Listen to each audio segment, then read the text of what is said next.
अस्सलाम वालेकुम ख़वातीन व हज़रात। कुछ दोस्त शायरी की मुख्तलिफ असनाफ का फ़र्क जानना चाह रहे थे, तो उसके लिए हमने ये एक छोटी सी वीडियो बना ली है। उम्मीद है कि अब आप इसका फ़र्क बखूबी समझ जाएंगे। तो चलिए शुरू करते हैं। सबसे पहले आती है हम्द। हम्द किसी ऐसी नज़्म को कहते हैं जो अल्लाह की तारीफ में लिखी जाए। जैसे आपने मशहूर हम्द सुनी होगी, ए खुदा सबका तू रहनुमा। इसी तरह बेशुमार हम्दें ऐसी हैं जो उर्दू ज़बान में कही गई हैं और वो काफ़ी मकबूल भी हैं। तो हम्द के बारे में बस ये याद रखिए कि कोई ऐसी नज़्म जो अल्लाह ताला की तारीफ में लिखी गई हो। दूसरे नंबर पर आती है नात। नात एक ऐसी नज़्म होती है जो रसूल अल्लाह सल्लल्लाहु अलैहि वसल्लम की तारीफ में लिखी जाए। हमारे यहाँ बहुत मशहूर और बड़ी अच्छी नातें लिखी गई हैं। बहुत अच्छे नात खां भी गुजरे हैं। आपने अक्सर नातें सुनी होंगी। नातिया मुशायरे भी होते हैं। तो जिस नज़्म में आपको हुजूर पाक सल्लल्लाहु अलैहि वसल्लम की तारीफ महसूस हो, उसको नात कहते हैं। यानी शायरी की सिनफ में ये किस्म नात कहलाती है। मनक़बत, इसका तलफ़ुज़ भी ज़रा दुरुस्त देख लीजिए कि मीम के ऊपर भी ज़बर है, काफ के ऊपर भी ज़बर है और बे के ऊपर भी ज़बर है। इसे मनक़बत कहते हैं।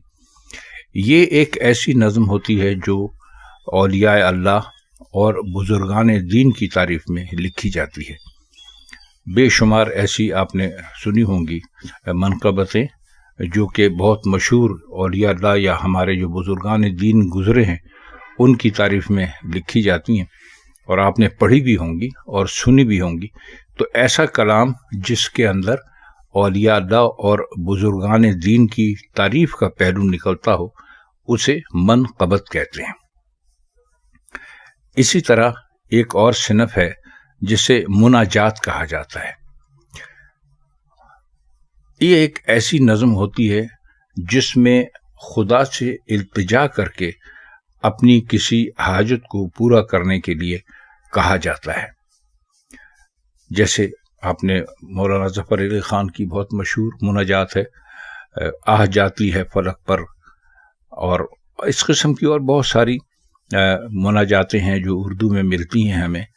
तो बस आप इतना याद रखिए कि हम्द में और मुनाजात में फ़र्क यह है कि हम्द में अल्लाह ताला की सिर्फ तारीफ़ बयान की जाती है और मुनाजात में अल्लाह की तारीफ़ बयान करने के साथ साथ अल्लाह से किसी चीज़ की हुसूल के लिए भी दरख्वास्त की जा सकती है। अब वो चीज़ कोई दुनियावी भी हो सकती है, दीनी भी हो सकती है, लेकिन बहरहाल जिस कलाम में आपको ऐसा लगे कि इसमें खुदा के तारीफ़ के साथ साथ खुदा से कोई चीज़ मांगी भी गई है, तो आप समझ जाएं कि ये मुनाजात है।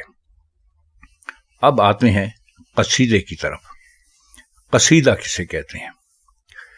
कसीदा एक ऐसी नज़्म या कलाम को कहते हैं जिसमें किसी बड़े आदमी या बादशाह या वज़ीर वग़ैरह की तारीफ़ की जाए। और कसीदे बहुत सारे लोगों ने लिखे हैं, कसायद भी कहते हैं इनको। गालिब के लिखे हुए कसीदे जो उन्होंने बहादुर शाह ज़फ़र की के लिए लिखे, या अपने ज़रूरियात के तहत अंग्रेज़ों के लिए भी लिखे जो कि वो लिखना नहीं चाहते थे। तो कसीदा जो है असल में तारीफ़ को कहते हैं और इसमें जिस बड़े आदमी या बादशाह वज़ीर वग़ैरह की तारीफ़ की जाती है उसमें बात को बहुत ज़्यादा बढ़ा कर पेश किया जाता है।